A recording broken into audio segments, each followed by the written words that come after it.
Bien, hermanos, vamos a leer nuestras Biblias, por favor. Primera Tesalonicenses, capítulo 4, verso número 1. Vamos a estar estudiando esta parte de las Escrituras. Vamos a continuar con nuestra serie, Preparados en Cristo. Y este es el tema número 10 de esta serie. Tema número 10.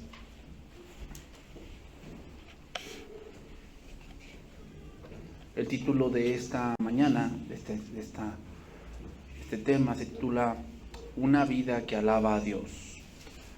Vamos a estar viendo algunas cosas que son muy controversiales y que tenemos que entender un poco aquí, hermanos.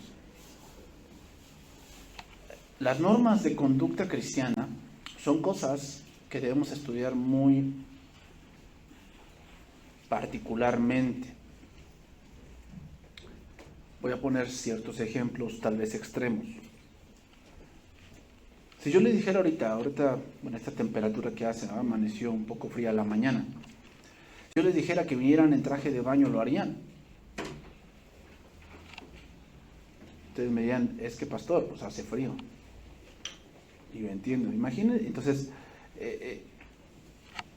no dice la Biblia eso. La Biblia no dice, si hace calor, vénganse en traje de baño, o no dice, si hace frío, traigan chamarra, no dice eso. La Biblia no lo dice. Pero está el sentido común, que es obvio que si hace mucho frío, ¿qué vamos a traer? Una ropa abrigada, obvio. ¿Ah? Hay ciertas cosas en el punto de la conducta cristiana que están abiertas. Pablo no habla de eso, ni la Biblia habla de eso. ¿Por qué él no habla de eso?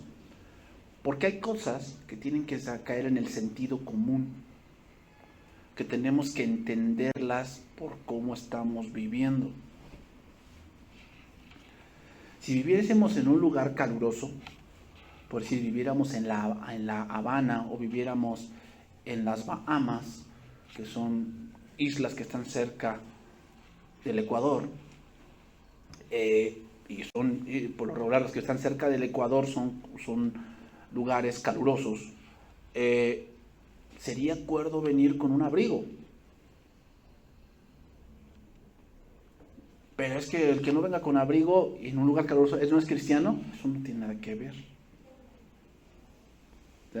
O sea, hay cosas en el punto de la conducta cristiana que están abiertas, que Dios las deja así para que nosotros podamos usar la libertad cristiana, obviamente de una manera razonable, y poder vivir la libertad cristiana. Y hay otras cosas que sí son puntuales y que sí son. O sea, no hay punto de discusión, así es.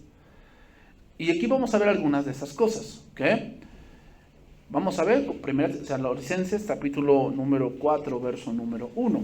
Dice, por lo demás, hermanos, os rogamos y exhortamos en el Señor Jesús, que de la manera que aprendisteis de nosotros, cómo os conviene conduciros y agradar a Dios, así abundéis más y más.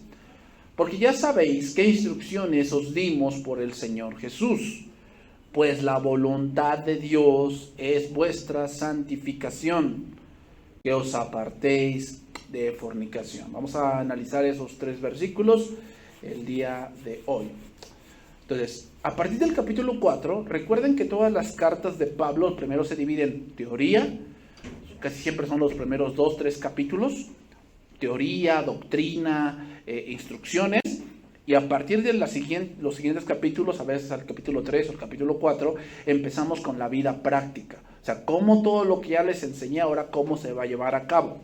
Así casi siempre se dividen las cartas. Por decir, en la epístola de los Romanos, Pablo da mucha doctrina del capítulo 1 al capítulo 11. Mucha doctrina, mucha teología. Y a partir del 12 empezamos a ver la vida práctica. Y así vas a ver todas las cartas del Antiguo Testamento, del Nuevo Testamento. ¿Ok? Entonces, a partir del capítulo 4 aquí, vamos a empezar a ver instrucciones prácticas a los nuevos creyentes y a los creyentes que estamos estudiando. Y aquí y a través, hermanos, de todas las cartas del Nuevo Testamento, vamos a encontrar un código de conducta cristiano. Es decir, debemos ver cada carta de las Escrituras y abordar un punto de la conducta cristiana, y que Pablo ponía los límites de la libertad cristiana en base a la revelación y a la dirección del Espíritu Santo. Entonces, en este caso, Pablo aborda varios puntos que vamos a analizar a partir de hoy, ¿ok? Entonces, a la conducta cristiana se le compara con maneras de conducirse en varias razones. Voy a nombrar 6. Número uno de estas partes de cómo conducirse. Exige, o sea, para tener una conducta cristiana, lo primero que hay que tener es haber nacido de nuevo. Tú puedes fingir en algunas cosas, y de hecho ha habido gente que finge muy bien. Finge que es cristiana por cómo se viste, por cómo habla. Esas cosas se pueden fingir. Pero nadie puede llevar una vida cristiana contento si no ha nacido de nuevo. O sea, para que la vida cristiana no te pese, o sea, de que digas, ay, otra vez, y tengo que ir a la iglesia el domingo, y tengo que vestirme de esta manera, y ¿por qué no me puedo vestir a la moda como ellos? O sea, creo que los que tienen hijos adolescentes tienen ese tipo de problemas, ¿no? Que los adolescentes o los hijos pequeños que aún no entienden muchas cosas, quieren ser como los demás, ¿verdad? Vestirse como los demás, pensar como los demás, hablar como los demás, visitar los lugares que los demás hacen, ¿verdad? No razonan, simplemente quieren hacerlo porque los demás lo hacen. Y Dios no quiere eso. Dios no quiere que tú lleves una vida cristiana solamente porque yo lo hago, o porque el de al lado lo hace, o porque tu mamá lo hace. Eso no sirve de nada. Tú tienes que vivir una vida cristiana porque lo crees, porque sabes que eso es lo que agrada a Dios, y para eso hay que nacer de nuevo. Un muerto no puede vivir para Dios. ¿Okay? Eso es lo primordial, tienes que nacer de nuevo. Número 2, requiere crecimiento. Requiere crecimiento, o sea, no puedes llevar una vida cristiana al ahí se va, bajo la opinión de la gente. No, hermanos, no se puede llevar así una vida cristiana, no. Tienes que llevar una vida cristiana a base del conocimiento. Entonces tienes que crecer en sabiduría, tienes que crecer en conocimiento. Y a medida que vas tú creciendo, vas entendiendo más cosas, y cada situación que te viene, tratas de solucionarla de manera equilibrada. ¿Cómo es de manera equilibrada? Que ya empiezas a ver más razones puntuales que están rodeando el problema, pero eso solamente te lo da la sabiduría.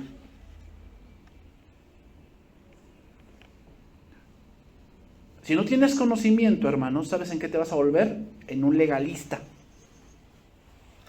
Te vas a volver en eso. ¿Sabes qué es un legalista? Es que la hermana trajo una blusa azul, una blusa rosa, y eso se me hace que es muy mundano. Y yo le preguntaría, ¿y dónde dice eso? Entonces me va a responder, ¿y dónde no lo dice? Yo le diría, bueno, hermano, eso es tu opinión. Y no nos basamos en opiniones, nos basamos en verdades. No, pero es que yo siento que eso no es de Dios. Exactamente, tu opinión. La Biblia no habla nada de eso. La Biblia dice que se deben de vestir de una manera ordenada. Entonces, un legalista es aquel que piensa que como no se hace como él cree, a todos los condena. Entonces limita la libertad cristiana. Es que si tú comes moronga, tú estás pecando. Si tú tomas Coca-Cola, tú estás pecando. ¿Dónde dice eso? Es que la Biblia dice que no debe comerse sangre. Sí, pero ya investigaste todo el contexto de ese pasaje. ¿En qué contexto está y en qué libro está? O sea, yo no estoy negando que lo diga, pero hay razones por las cuales Dios lo dice. Y después Cristo mismo dijo que nada de lo que entra al hombre contamina. Entonces, ¿Dios se contradice? No, es que siempre ha sido así. Siempre ha sido así. Pero la cuestión es que Dios puso esa ordenanza para identificar a su pueblo y que no se mezclara con los demás. Pero siempre ha sido así, porque de Jehová es la tierra y su plenitud. Entonces, nada de lo que entra en el hombre, ¿qué? ¿Qué cosa es nada? ¿Quieres que te lo diga en el griego? Pues es nada, nada. Nada de lo que entra en el hombre lo contamina. Versículo 3. Requiere que seas libre. Para vivir una vida cristiana requiere que seas libre. Y una de las cosas de las cuales debemos ser libres es de la filosofía de este mundo. Debes de ser libre. Tú no puedes vivir una vida cristiana siendo esclavo de los pensamientos de tus padres, de cómo ellos llevaban su vida. Tú no puedes llevar una vida cristiana así. No puedes vivir una vida cristiana pensando en tu mente que estás traicionando a tu familia porque te volviste cristiana. No puedes vivir la vida cristiana así. ¿Sabes por qué? Porque vas a querer tener un pie con tu familia y un pie en Cristo. No eres libre. Tienes que entender que tienes que ser libre de esos pensamientos. No puedes vivir para Cristo así, pensando que estás traicionando a tu mamacita querida o a tu papacito del alma. Entonces ya empiezas a pensar que hasta que Dios lo llame a su presencia, a tu papá o a tu mamá, entonces ahí sí vas a ser cristiano. Es que no eres libre. Número 4. Exige revelación. Vivir la vida cristiana exige revelación, hermanos. ¿Qué quiere decir que exige revelación? Exige que tú conozcas de Cristo, que tú entiendas muchas cosas que están en la palabra de Dios. No puedes vivir la vida cristiana si no tienes revelación. Si no entiendes por qué Dios hizo esto con Abraham, por qué Dios hizo esto con Isaac, por qué Dios hizo esto con Juan el Bautista. Eso es revelación, hermanos, a entender más allá del pasaje. ¿Por qué crees que Dios probó a Abraham con su hijo? ¿Por qué crees que Dios lo probó? Porque antes de la bendición, hermanos, tiene que venir una prueba. Y esa prueba te va a preparar para la bendición que viene. Si tú no pasas esta prueba, tú no estás listo para recibir algo más. ¿Por qué? Porque no estás listo mentalmente, en conducta, cristianamente no estás listo. Y tú quieres más, pero no estás listo. ¿Por qué? La prueba lo dice que no estás listo. Número 5. Debe ser algo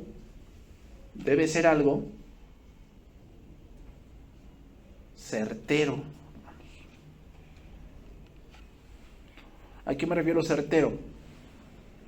Que estés convencido de que eso es lo que Dios quiere de ti.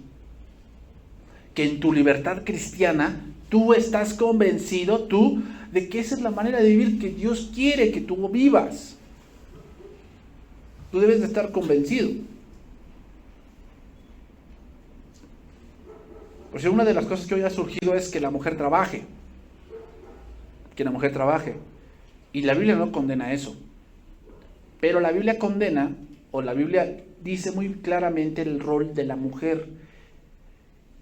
Y yo no voy a estar de acuerdo, y Dios no va a estar de acuerdo que tú trabajes mientras tus hijos están pequeños. Porque ahí es cuando más tus hijos necesitan de ti. Necesitan que tú los veas, que tú los vayas haciendo crecer en disciplina, los vayas haciendo crecer en conocimiento de Dios. ¿A poco crees que la guardería le va a enseñar de Dios? No es cuando más te necesitan tus hijos. Tú dices, no, es que ya quiero trabajar porque pues mis hijos tienen 20 años. Pues bueno, es otra cosa. La Biblia no condena eso, pero debemos entender, estar convencidos de que eso es lo que Dios quiere para ti. La Biblia dice que la mujer soltera, ¿de qué se preocupa? De agradar a Dios. Obviamente una mujer soltera no tiene las mismas obligaciones que una mujer casada. La mujer casada, dice la Biblia, en 1 Corintios 7, que dice que la mujer tiene la obligación de agradar a su marido. O sea, tiene otro tipo de rol. Y debemos entender esa parte. Y hay muchos que se casaron y quieren vivir como solteros. O sea, no han entendido el punto de conducta que ya Dios quiere que lleven. Y número 6, tener una meta fija. ¿Cuál es la meta? Agradar a Dios. Esa es la meta. Si tú dices, yo no pongo arbolito, ¿por qué? Pues porque yo creo en mi corazón que eso es de los paganos, está bien. Si quieres agradar a Dios, está bien, yo no juzgo tu libertad. El problema ya es cuando tú quieres que los demás se metan en tu burbuja. Ahí sí hay un problema. Porque la Biblia no habla nada de eso. No, pero es que esto y lo otro. A ver, esa es tu libertad. ¿Tú lo quieres hacer? Está bien, hazlo tú. Pero no juzgues al otro, que a lo mejor en su libertad él ha entendido que eso no tiene nada que ver. A lo mejor otros dicen, yo no pongo arbolito porque la factura de la luz pues me llega muy alta. Está bien. Estás en tu derecho. Y yo no te voy a juzgar por eso. Está bien. No es que la fachada de mi casa la quiero poner de negro. Y muchos te van a decir, ay, pues que eres gótico, eres que... Así tienes el corazón, ¿verdad? Bueno, se dirán chanita. Pero si ese es tu deseo de pintar tu casa de negro, pues está bien. Está bien, ¿ya? Si vas a aceptar las críticas, pues está bien, ¿no? Pero esa es tu libertad. Entonces, vamos a empezar con el versículo 1. Y vamos a ver otros 4 puntos aquí. Entonces, dice el versículo 1. Por lo demás, hermanos, os rogamos y exhortamos en el Señor Jesús, que de la manera que aprendisteis de nosotros, como os conviene conduciros y agradar a Dios, así abundéis más y más. Ok, entonces aquí vamos a ver en estos versículos, 3 versículos que estamos leyendo, vamos a encontrar 4 razones para una vida que alaba a Dios. 4 razones. Vamos a ir enumerando y vamos a ir estudiando estas 4 razones. ¿Ok? Entonces la primera cosa que vamos a ver, la primera razón por la cual es que es algo a lo que Dios nos anima. Hermanos, la vida cristiana no es para todos. ¿Por qué no es para todos? Porque no todos quieren pagar el precio. ¿Ok? No todos quieren pagar el precio. Vivir la vida cristiana no es fácil. Pero es algo, hermanos, es algo a lo cual Dios nos anima. Y esto nos hace pensar que la vida cristiana debe hacerse en Cristo. La vida cristiana no es algo donde tú vas a demostrar que eres. Anota este versículo, te lo voy a leer. Juan capítulo 15, es un versículo muy conocido. Todo pámpano que en mí no lleva fruto lo quitará, y todo aquel que lleva fruto lo limpiará para que lleve más fruto. Y ya vosotros estáis limpios por la palabra que os he hablado. Permaneced en mí y yo en vosotros. Como el pámpano no puede llevar fruto por sí mismo. O sea, la vida cristiana no se puede llevar en tus fuerzas. No se puede llevar así. Es como que me estoy esforzando, nomás porque soy cristiano. Y como los alcohólicos, no solo por hoy, solo por hoy. No. La vida cristiana no es eso, no es de buenas intenciones o de buena voluntad. La vida cristiana depende que tú estés en Cristo, que tú estés conociendo de Cristo. Tú has visto un árbol que se esfuerza, no, pues tengo que dar fruto porque si no mañana me cortan. No, esa es su naturaleza.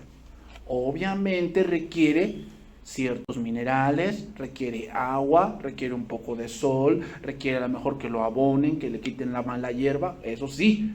O sea, requiere que tú estés estudiando la palabra, requieren que tú estés en comunión con Dios, requieren que tú cuando quieres hacer una mala hierba en el corazón, tú pues, tengas que Dios te dé el poder de quitarla. ¿Para qué? Para que tu vida cristiana no tenga un estorbo.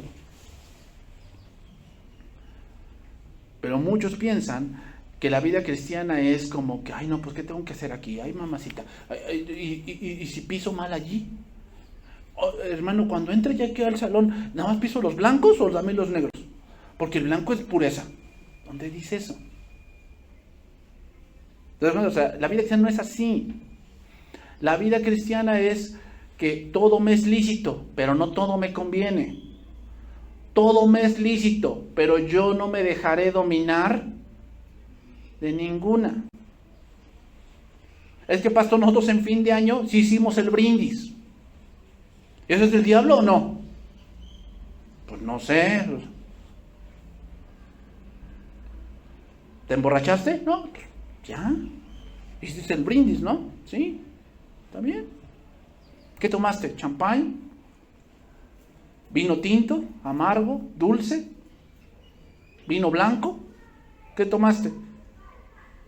Y nada de eso es pecado. No, pero es que dice que los borrachos, ¿entiendes ese concepto?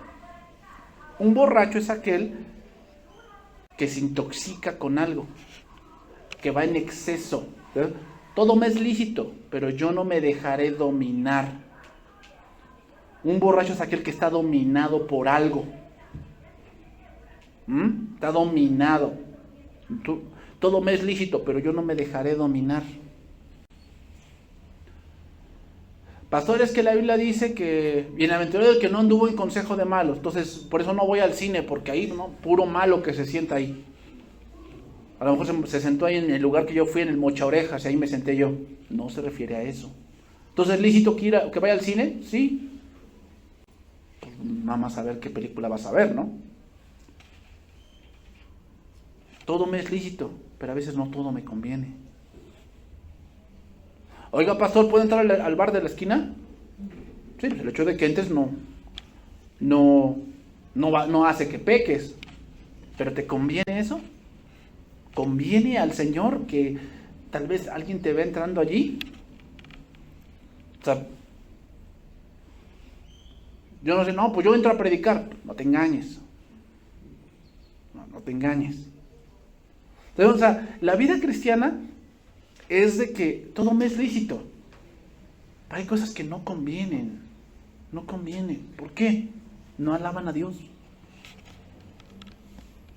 Pero eso solamente te lo va a dar que tú permanezcas en Cristo. Como el pámpano, dice, no puede llevar fruto por sí mismo si no permanece en la vid. Así tampoco vosotros si no permanecéis en mí. Yo soy la vid. Ustedes son los pámpanos. El que permanece en mí y yo en él, este lleva mucho fruto. ¿Cómo vamos a llevar fruto? Permaneciendo en Cristo. Porque separados de mí. Entonces, la conducta cristiana, una vida que alaba a Dios, se verá reflejada a medida que permanezcamos en Cristo. Es por ello que muchos cristianos viven una vida de derrota. ¿Por qué? Bueno, la razón es porque no permanecen en Cristo. Su vida es una completa calamidad. Les pesa, la vida cristiana les pesa. Dicen, ay no, ir a la iglesia es mi único día de descanso, pastor. ¿Y todavía quieren que vaya yo a la iglesia? No, ya les está pesando. Y les empiezas a decir otras normas de conducta, entonces es como que lo ven como que ya es un castigo, ¿no? Como que lo ven que, estamos en una prisión. Porque no me dejan hacer ni esto, ni esto, ni esto, ni esto, ni esto, ni esto. ¿Tú piensas que la vida cristiana es así? Llena de reglas y de que esto y que el otro. Pues es obvio que una cosa que no debemos hacer es que no debemos vivir como el mundo. Esto es obvio. Y esto lo vamos a ver. Entonces sí son congregantes, pero no significa que permanecen en Cristo. Recordemos lo que Cristo dice, versículo 7 de Juan 15. Si permanecéis en mí y mis palabras permanecen en vosotros, pedid lo que queráis y os será hecho. En esto es glorificado mi Padre, en que llevéis mucho fruto y así seáis mis discípulos. Como el Padre me ha amado, así también yo os he amado. Permaneced en mi amor. Si guardáis mis mandamientos, permaneceréis en mi amor, así como yo he guardado los mandamientos de mi Padre y permanezco en su amor. La manera de llevar la vida cristiana y que tengamos el poder de llevarla es permaneciendo en la palabra. No es el punto de que te eches porras, ni como lo hace el mundo. A ver, decreta esto. Decreta que tú vas a ser un buen cristiano a partir del 2022. En el 2022, con el poder que tengo en mi boca, voy a confesar de que ahora sí le voy a echar ganas. Eso no sirve de nada. Debes permanecer en Cristo. Debemos permanecer en Cristo. Debemos permanecer en la palabra. Es por ello que muchos viven una vida de derrota y la razón es porque llevan el cristianismo según su opinión. En mi opinión, no es para tanto ir a la iglesia, ¿no?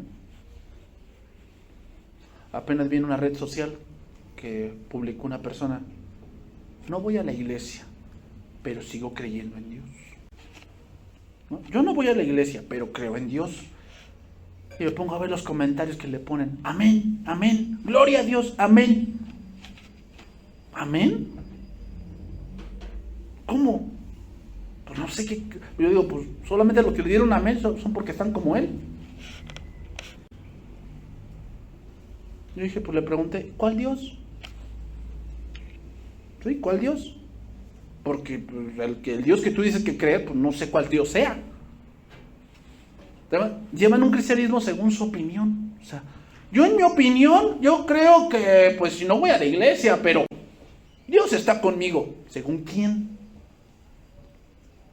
¿Según quién? ¿No dice la Biblia que andarán dos hombres juntos si no anduvieren de acuerdo? ¿Tú piensas que Dios va a estar contigo si Él no está de acuerdo contigo? Para empezar, Dios no es como tú.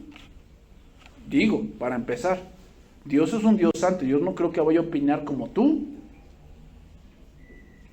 ¿no? O como esta mujer que también saca infieles, ¿no? Le dijo una persona: no, yo también fui a la iglesia, Dios es mi compa. ¿Perdón? ¿Perdón? ¿Una persona así hablando de moral? Perdóname, ¿cómo te contradices? Y así es el mundo, hermanos, así es el mundo. Piensa que Dios es su compadre, que Dios está de acuerdo como ellos viven. Total, pues, cada quien cree lo que quiere. Eso se le llama el posmodernismo, ¿no? No hay verdades absolutas, porque nada es verdad, nada es mentira, todo depende del cristal con que se mira. Eso para ti no puede ser verdad, pero para mí sí. Segunda razón, 1 Tesalonicenses 4:1, seguimos ahí. Entonces, la primera razón para la vida cristiana es que es algo que se hace en Cristo. Es algo cual nos anima a Cristo a andar como Él anduvo. Luego, la segunda razón es que dice que de la manera que aprendisteis de nosotros, cómo os conviene conduciros. La manera de aprender conducta cristiana es aprendiendo doctrina.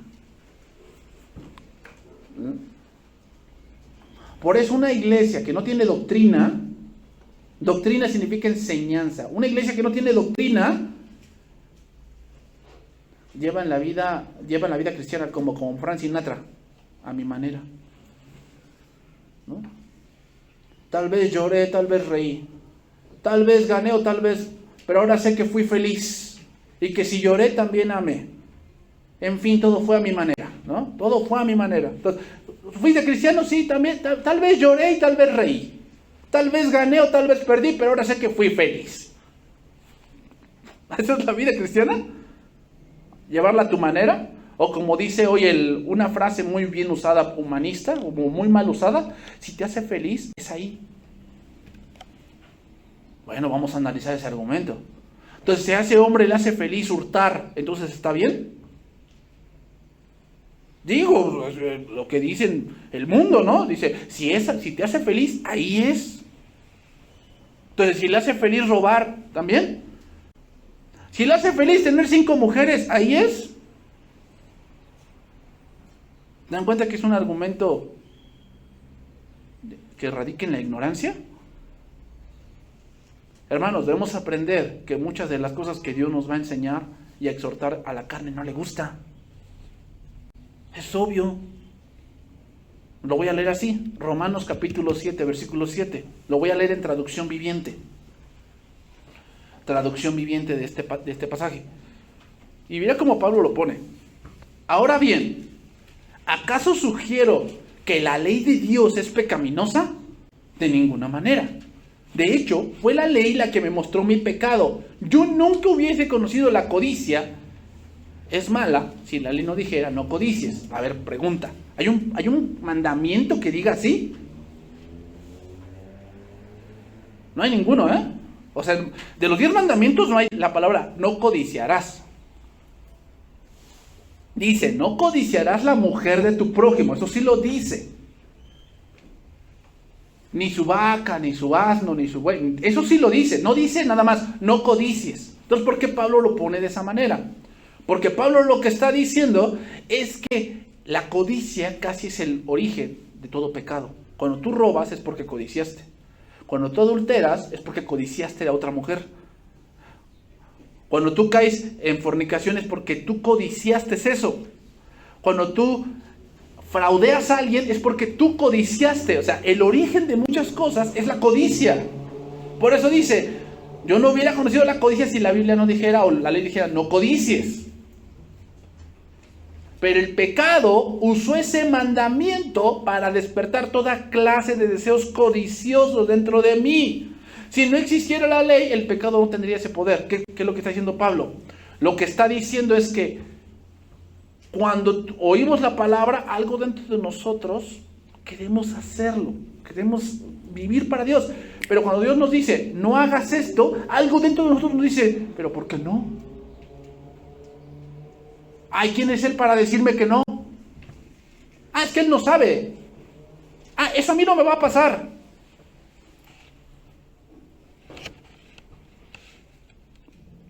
¿Te das cuenta? O sea, hay muchas cosas en la Biblia que no nos van a gustar. Entonces, si no estás feliz, ahí no es. Hermanos, no es por sentimientos, es por fe. Hubo un tiempo en que viví sin entender la ley, pero por ejemplo, cuando aprendí el mandamiento de no codiciar, el poder del pecado cobró vida. Es decir, cuando vemos un mandamiento de Dios que Él nos dice no, algo dentro de nosotros o en la carne se enciende y entonces decimos, pero ¿por qué no? Y buscamos la manera de justificar. Y eso lo puedes ver mucho con tus hijos. No, hijo, no vas a poder ir a esa fiesta. O no, hijo, no vas a poder hacer esto. Oye, mamá, ¿por qué no me prestas el coche? Porque no estás en la edad para tener esa responsabilidad. Oye, pero a mi primo sí se lo prestan. A ver, ¿qué parte de no entendiste? No, pero es que se me hace injusto. Algo dentro de él se encendió. Porque le dijiste que no.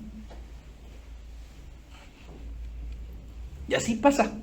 Cuando oímos un no, algo en nuestra carne se enciende. Entonces queremos como que decir, ¿por qué no?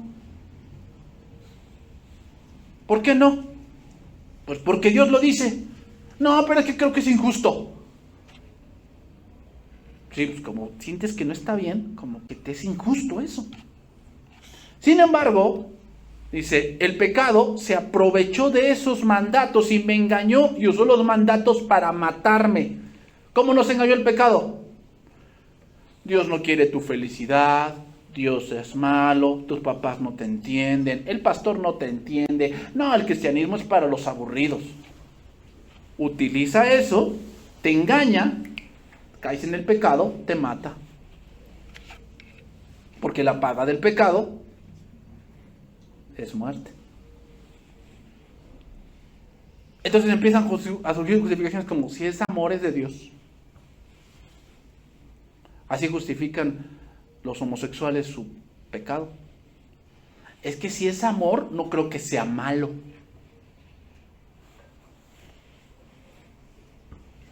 Dice, pero ¿cómo puede ser? ¿Acaso la ley que es buena provocó en mí la muerte? Dice, por supuesto que no. El pecado usó lo que era bueno a fin de lograr mi condena. Por eso podemos ver qué terrible es el pecado. Se vale de los buenos mandatos de Dios para lograr sus fines malvados. Por lo tanto, el problema no es con la ley. porque la ley es buena y espiritual. El problema está en mí, porque soy demasiado humano y un esclavo del pecado. Velo como dice Pablo, el problema no es la ley, el problema soy yo. Entonces, sin duda la carne es como una cárcel que quiere pecar, y solo a través del Espíritu Santo vamos a doblegar y caminar en una vida que alaba a Dios. Sin embargo, no es algo sencillo. No es algo sencillo. Y sin duda todos, sin excepción, luchamos y luchamos, y esa lucha durará hasta que Cristo venga o hasta que te mueras. Pero la lucha es así. Y vamos a estar luchando, luchando, luchando y luchando.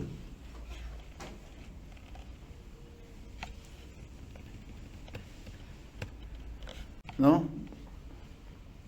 Tú dices, no, yo me las sabía de todas, pastor. O sea, a mí no me podían alburear. Yo ya sabía cuando hablaban en doble sentido. Pero ahora tú entiendes dentro de ti que eso no le agrada a Dios. Y cuando llegas a algo así, como que dicen eso y como que algo dentro de ti quiere detonar. Entonces dices, a ver.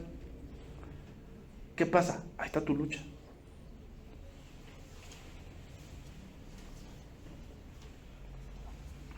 No, pastor, a mí que no me dijeran, porque yo decía todo el Santo Rosario en groserías.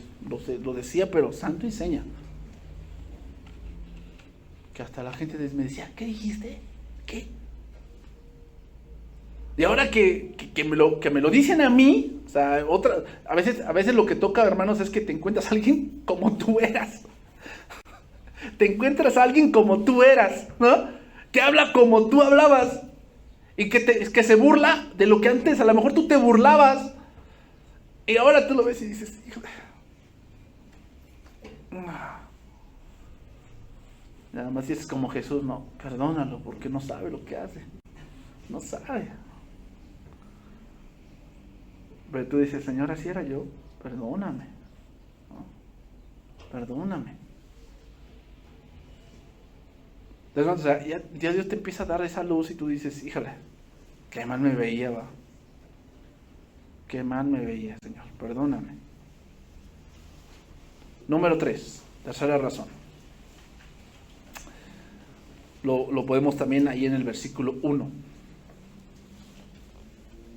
Y agradar a Dios, es el final del versículo 1, agradar a Dios, así abundéis más y más. ¿A quién debemos agradar? Que quede muy claro eso, ¿eh? Tu conducta cristiana debe agradar a Dios. Uno de los errores que cometemos es que deseamos que los que nos rodean nos aplaudan y nos digan, ay no, ahora sí casi eres la Madre Teresa de Apizaco, ¿no? Ahí la llevas. Y no. O eres el pastor que conoce todos los misterios. Debemos entender algo, hermanos. Agradar a Dios antes que a los hombres. Y esto quiere decir que si tú estás haciendo lo que dice la palabra, una de las cosas que va a venir es la crítica. Hipócrita, ay sí, como si tú te creyeras mucho, se cree mucho, orgulloso, soberbio. Pero la vida que alaba a Dios es algo que los hombres no conocen a Dios, aborrecen. Pero vamos a ver un pasaje aquí, Juan capítulo 8, verso 12. De aquí está hablando Cristo, ¿eh? Aquí está hablando Cristo y quiero que lo entiendan muy bien esto. Dice, Juan capítulo 8, verso 12. Entonces, ¿a quién debemos agradar? A Dios. O sea, la meta es esa. Debemos agradar a Dios. La Biblia dice en 1 de Juan capítulo 1 que aquel que anda en luz tiene comunión con sus hermanos. O sea, quienes vamos a ver esa conducta cristiana y a lo mejor vamos a decir, oye, vas bien, son los cristianos. No esperes que el mundo te alabe por cómo vives. Eso no lo esperes. Porque si el mundo aborreció a Jesús, a ti te aborrecerá más. Dice, otra vez Jesús les habló diciendo, yo soy la luz del mundo. El que me sigue no andará en tinieblas, sino que tendrá la luz de la vida. Aquí la luz podemos traducirlo en varias cosas. y ahorita lo voy a explicar. Entonces los fariseos le dijeron: tú das testimonio acerca de ti mismo, tu testimonio no es verdad. O sea, tú nada más hablas de ti, pero pues no tienes hechos, no tienes pruebas. Entonces respondió Jesús y le dijo: aunque yo doy testimonio acerca de mí mismo, mi testimonio es verdadero, porque sé de dónde he venido y a dónde voy. Pero vosotros no sabéis de dónde vengo ni a dónde voy. Vosotros juzgáis según la carne. ¿Ah? Ustedes juzgan según la carne y yo no juzgo a nadie. ¿A qué se refiere? Dios no nos impide juzgar, hermanos. Hay dos maneras de juzgar. Una manera de juzgar es para juicio, o sea, que yo te condene que tú te vas a ir al infierno. Yo no puedo hacer eso. O sea, yo no puedo decirte: el que no me obedezca se va a ir al infierno. Pues estoy errando, no es cierto. Yo no puedo enviar al infierno a nadie. Porque yo no soy el dueño de la vida, ni yo puedo dar vida eterna a nadie. Yo no puedo hacer eso. O sea, eso de que los apostolobos que desatan la maldición y que no sé qué tanto rollo, pues pura falacia y cuentos de ahí del mercado. No. Pero lo que sí podemos hacer es juzgar en el punto de discernir.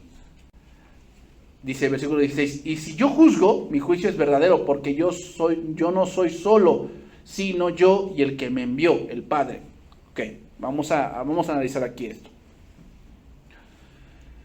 Los fariseos tenían que hacer diferentes etapas.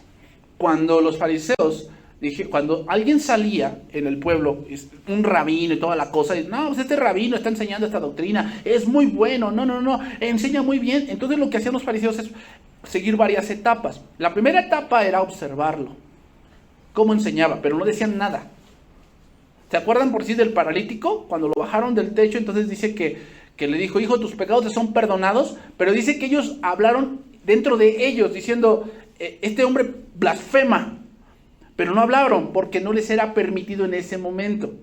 Lo único que tienen que hacer ellos era observar, ver cómo lo hacía, qué enseñaba, y después se enviaba el informe al Sanedrín, que era en este caso la autoridad en Israel en ese momento. Después de esa etapa venía la etapa de las preguntas. ¿Cómo? ¿Quién eres? ¿De dónde has venido? ¿Eres tú el Mesías? ¿Has visto esas preguntas en la Biblia? Es que esa es la segunda etapa. La segunda etapa de los fariseos era que nosotros enviamos unos mensajeros, ahora pregúntenle quién es, qué enseña, quién le envió, con qué autoridad hace estas cosas.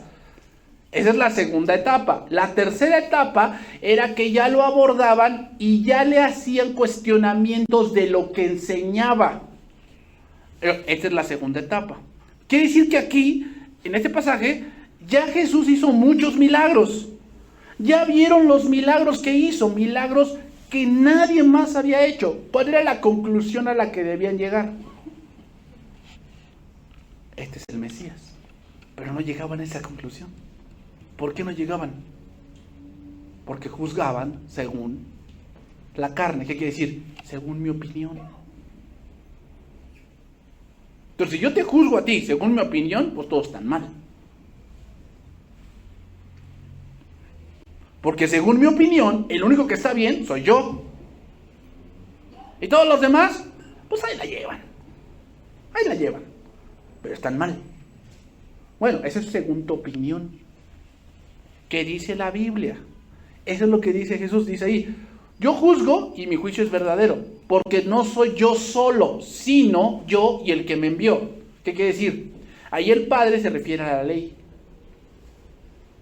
Entonces, si ustedes me juzgan de acuerdo a lo que dice la ley, ustedes van a llegar a una conclusión. ¿Cuál es la conclusión? Yo soy el Mesías.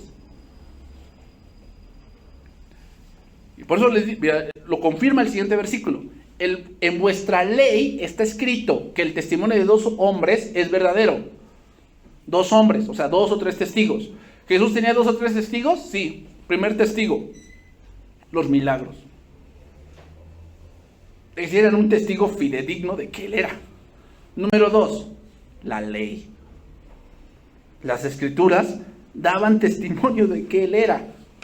Y número 3, ellos mismos. Ellos mismos no podían negar lo que estaba pasando. Oye, sacó un demonio.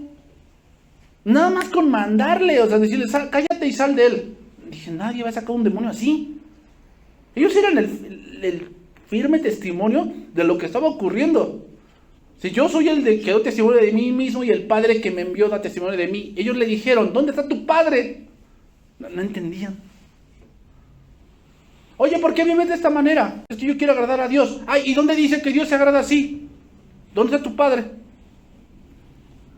Respondió Jesús, ni a mí me conocéis ni a mi Padre. Si a mí me conocieseis, también a mi Padre conoceréis. O sea, no esperes que la gente del mundo entienda el por qué vives así, el por qué disciplinas a tus hijos así, el por qué vistes a tus hijos de esa manera, por qué les enseñas esos valores a tus hijos. No esperes que el mundo lo entienda, porque no conocen a Dios.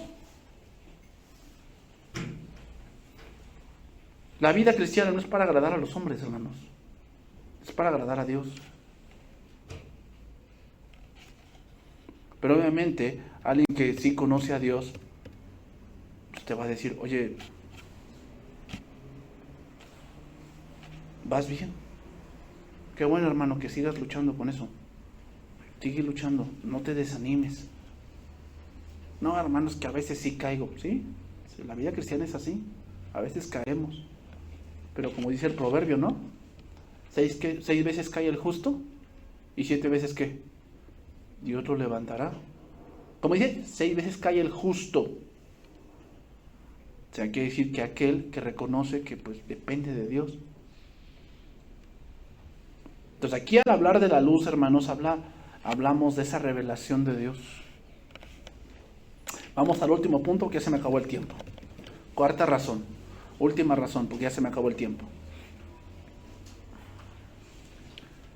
Versículos del 1 al 3. Dice, voy a leer todos los versículos y la cuarta razón está en el versículo 3. Dice, por lo demás, hermanos, os rogamos y exhortamos en el Señor Jesús que de la manera que aprendisteis de nosotros, como os conviene conduciros y agradar a Dios, así abundéis más y más, porque ya sabéis qué instrucciones os dimos por el Señor Jesús. Pues la voluntad de Dios es vuestra santificación. Hermanos, una de las cosas por las cuales el discernimiento espiritual está totalmente apagado es que estamos muy apegados al mundo. Estamos muy apegados al mundo. La santificación es muy importante y habla de no contaminarnos con el mundo. Estamos en el mundo, pero no podemos comulgar con los pensamientos del mundo.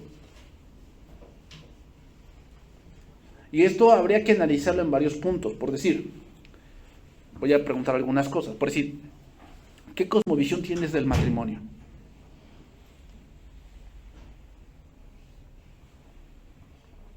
Porque muchos dirán, es que el matrimonio solamente es un acuerdo social que inventó la sociedad.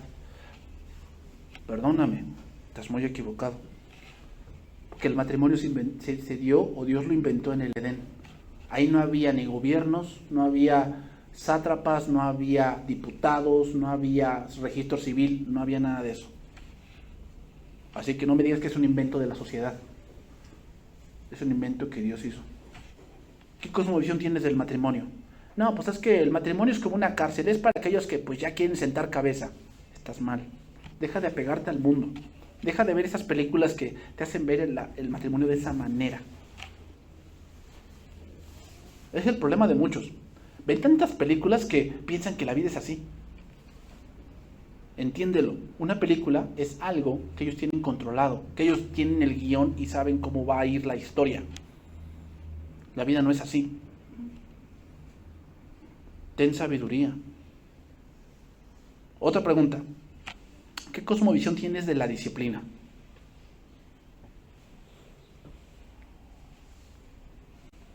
Una de las cosas por las cuales Estados Unidos está cayendo como nación es eso. Ya los hijos pues meten una demanda para que pues ya no esté bajo la autoridad de mis padres, ¿no? A los 16 años ya se quieren ir de su casa. Porque quieren vivir la película Proyecto X. Vivir de fiesta en fiesta, en excesos, no les pasa nada, los polis son sus compas, ¿no? Y piensan que la vida es así. Entonces los padres no hacen nada, o sea, simplemente, no, ya le dije, vete a tu cuarto.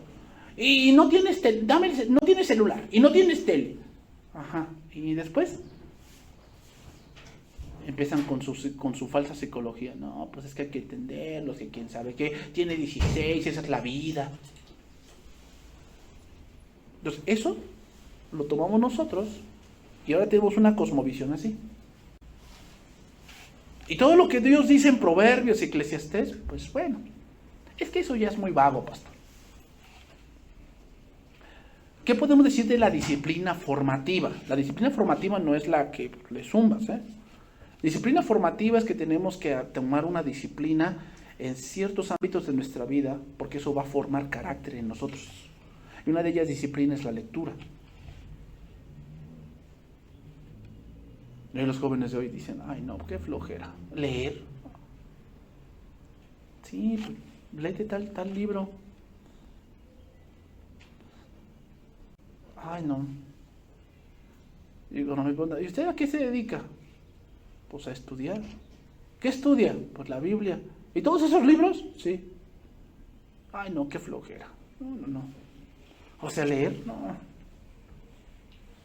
Pues, ¿qué pasa? Cuando no tienen esa disciplina, llegan a la escuela y les cuesta mucho retener, porque sabes que el cerebro es un músculo. Hay que entrenarlo. ¿Cómo se entrena el músculo del cerebro? Con la lectura. O ya no pueden hacer una cuenta de 10 más 15 porque tienen que sacar la calculadora del celular, porque no pueden hacer ese tipo de cuentas. No lo pueden hacer.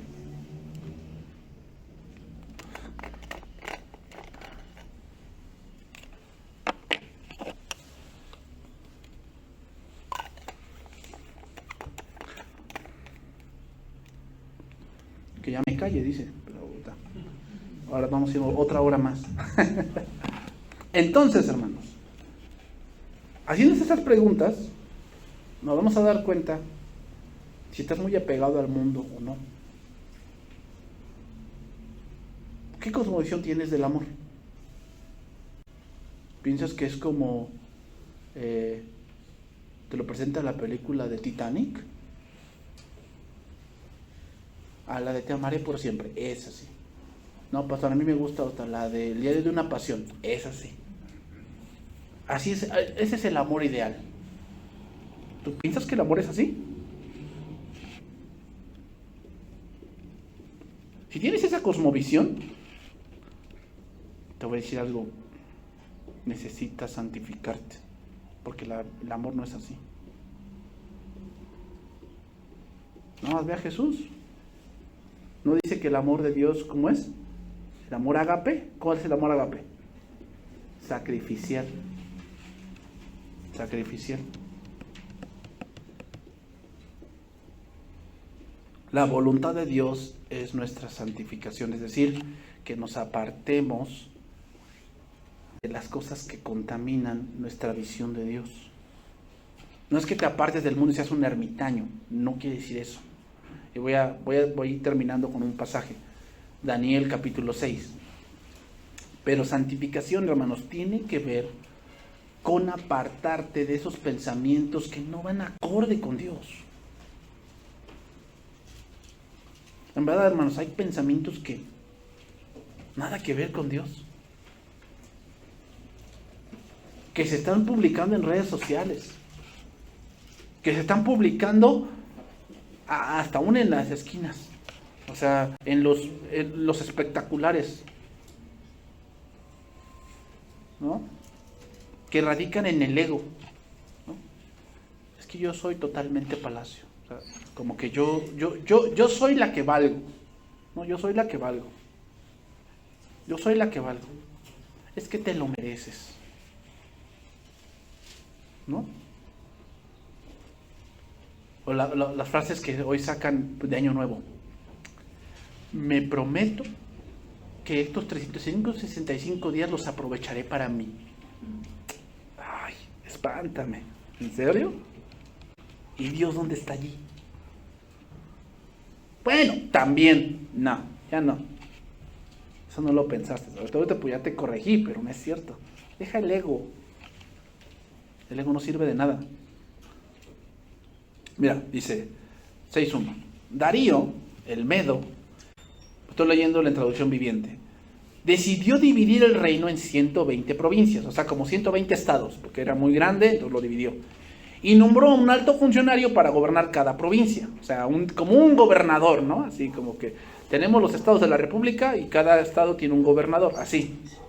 Asimismo, el rey escogió a Daniel y a 2 personas más como administradores para que supervisaran a los... O sea, tenemos gobernadores de los estados y por arriba de los gobernadores tenemos a 3 que gobiernan esos. Y ahí estaba Daniel. Dice, y pronto Daniel demostró ser más capaz que los otros administradores y altos funcionarios debido a la gran destreza administrativa de Daniel. Y el rey hizo planes para ponerlo frente al gobierno de todo el imperio, o sea, casi como un José. ¿Te imaginas? O sea, casi iba a ser el segundo de Darío. Y no, hombre. ¿Cómo? ¿Qué cosmovisión tienes del éxito del otro? ¿Qué cosmovisión tienes? La cosmovisión del mundo es, si el otro prospera, hay que darle. Porque aquí no es que te den, es que lo tomes. Eso dice el mundo. Aprendió algo, que nadie te da nada, lo tomas. Cálmate, rápidos y furiosos, cálmate. ¿Sí? Entonces los demás administradores y altos funcionarios comenzaron a buscarle los pies a Daniel, ¿no? En cómo conducía los asuntos, a ver si no había lavado de dinero, si no se quedaba con algún pesito, ¿no? Una obra pública y desviaba recursos. Ya se compró una hacienda en Timbuktu, ¿con qué dinero se la compró? ¿Ah? Pero no encontraron nada que pudiera criticar o condenarlo. Era fiel, siempre responsable y totalmente digno de confianza. O sea, no se robaba nada, no lavaba dinero. Finalmente llegaron a la siguiente conclusión: nuestra única posibilidad de encontrar algún motivo para acusarle a Daniel será en relación con las normas de su religión. Ahí sí lo vamos a encontrar.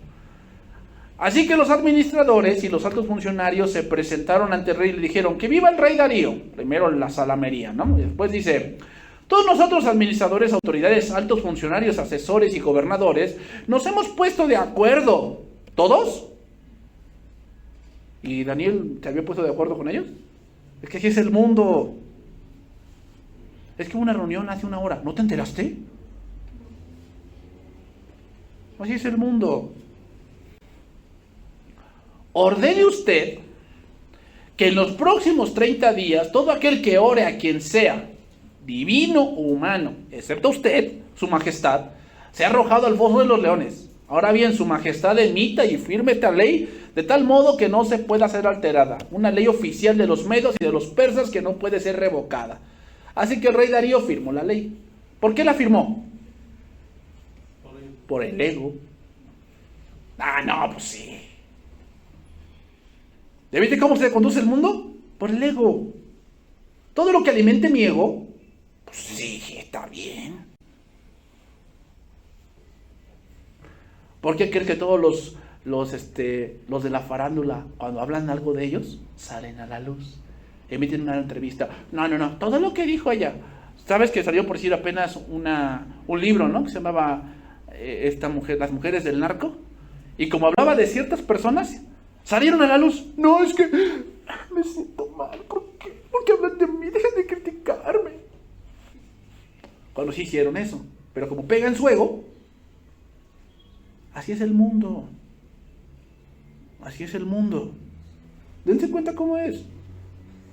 Sin embargo, cuando Daniel oyó lo que se había firmado la ley, fue a su Facebook y subió un video diciendo: ¿por qué me critican? ¿Eso hizo? Se fue a su Facebook y dijo: Dios está al lado mío como poderoso gigante, aunque me critiquen todos. ¿Eso hizo? Hermanos, por favor.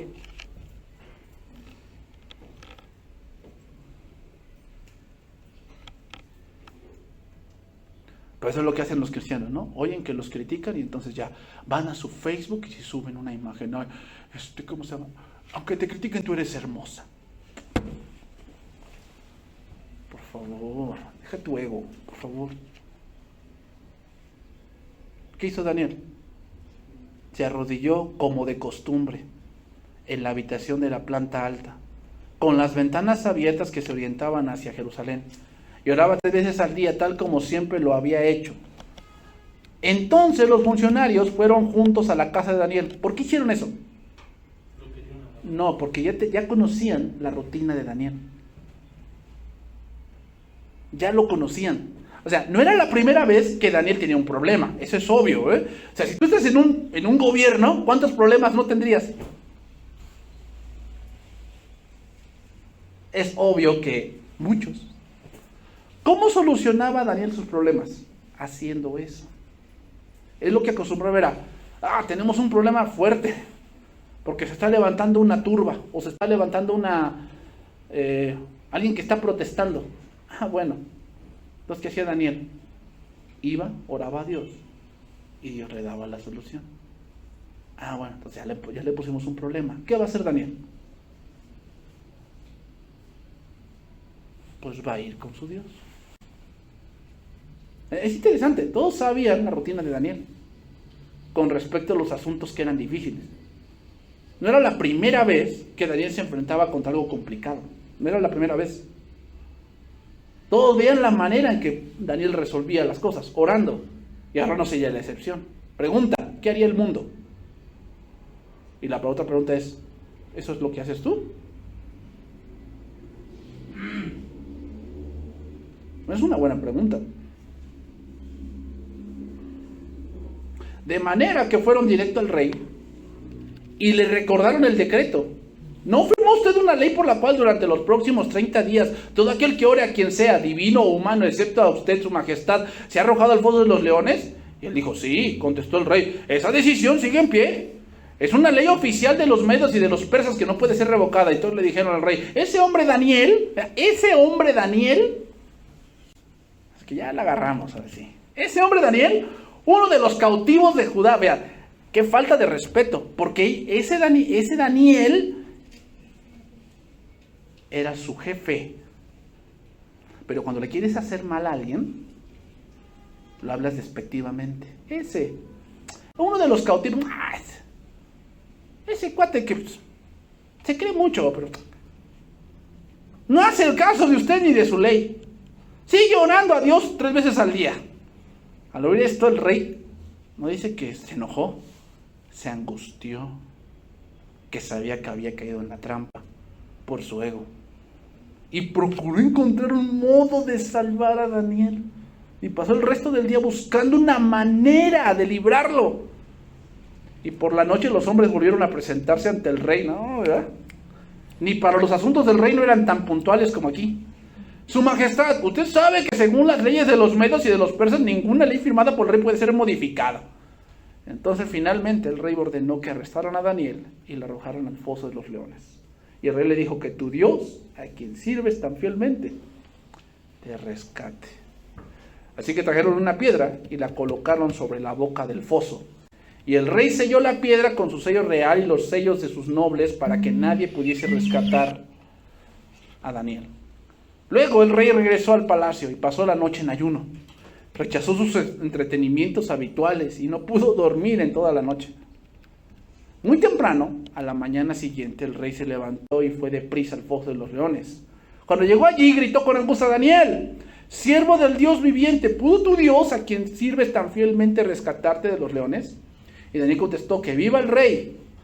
Mi Dios envió a su ángel para cerrarles la boca a los leones, a fin de que no me hicieran daño, porque fui declarado inocente ante Dios y no he hecho nada malo en contra de usted, su majestad. Fíjate cómo lo dice. Fui declarado inocente ante Dios. ¿La conducta a quién tiene que agradar primero? A Dios. A Dios. ¿Cómo crecía Jesús? En gracia para con Dios y los hombres. O sea, primero debes agradar a Dios. La gracia te va a acompañar para con los hombres. El rey se alegró mucho y mandó a sacarlo a Daniel del foso. No tenía ningún rasguño porque había confiado en su Dios. Entonces el rey dio órdenes de que arrestaran a los hombres que maliciosamente habían acusado a Daniel y lo hizo echar al foso de los leones junto con sus esposas y con sus hijos. ¡Ay! Aquí nada más era un hombre y aquí eran familias completas. Y los leones saltaron sobre ellos.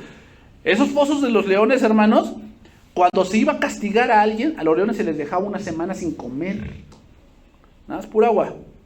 Hombre, pues ¿cómo estaban los leones? A veces nada más se les echaba una piececita así chiquita para que pues, no se murieran. Porque se iba a ejecutar a alguien. Por algo estaban esos fosos. ¿Cómo estaban los leones en ese momento? Súper hambrientos. Y dice, los leones saltaron sobre ellos, ni los bajaban, saltaron sobre ellos y los despedazaron antes de que llegaran al piso. Después el rey Darío envió el siguiente mensaje a la gente de toda raza, nación y lengua en el mundo entero. Paz y prosperidad a todos ustedes. Ordeno que en mi reino toda persona tiemble con temor delante del Dios de Daniel, pues Él es el Dios viviente y permanecerá para siempre. Su reino jamás será destruido y su dominio nunca tendrá fin. ¿Qué quiere decir? Que el Dios de Daniel, nadie puede ya atacar la religión de Daniel. Ya nadie puede. O sea, como que lo cubrió. Dijo, ¿no sabes qué? Ya me atacaron por este lado. Ya no más. Ya no más. O sea, no van a poder ya atacar a Daniel por este lado. Ya no. Por eso van a temblar ante el Dios de Daniel. Entonces, hermanos, termino. Con eso sí ya termino. La escritura habla de la voluntad de Dios en dos posibles maneras. Número uno, hay una voluntad que se llama la voluntad, en este caso, la voluntad preceptiva o revelada de Dios. Así se le llama, la primera voluntad. Preceptiva o revelada de Dios, que es la que estamos viendo aquí.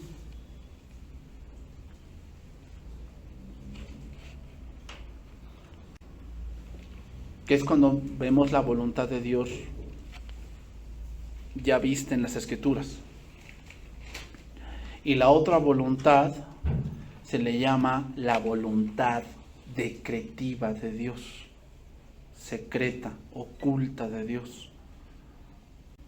Es como la voluntad decretiva de Dios es cuando dice la palabra que Él nos predestinó desde antes de la fundación del mundo. Esa es una voluntad que Dios... ¿Cómo se hizo eso? No lo sabemos. Simplemente es una voluntad decretiva, secreta de Dios.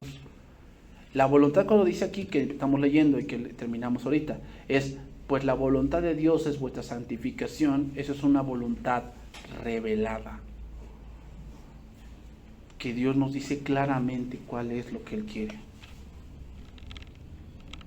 Entonces, hermanos, vamos a estar viendo un poco de la conducta cristiana en las siguientes sesiones. Pero entiendan esto. Ser cristiano es mucho más que tener reglas. Es agradar a Dios. Eso es lo más importante. Lo más importante de todo es agradar a Dios. Como dijo Eclesiastés, ama a Dios y guarda sus mandamientos, porque eso es el todo del hombre. Eso es el todo del hombre.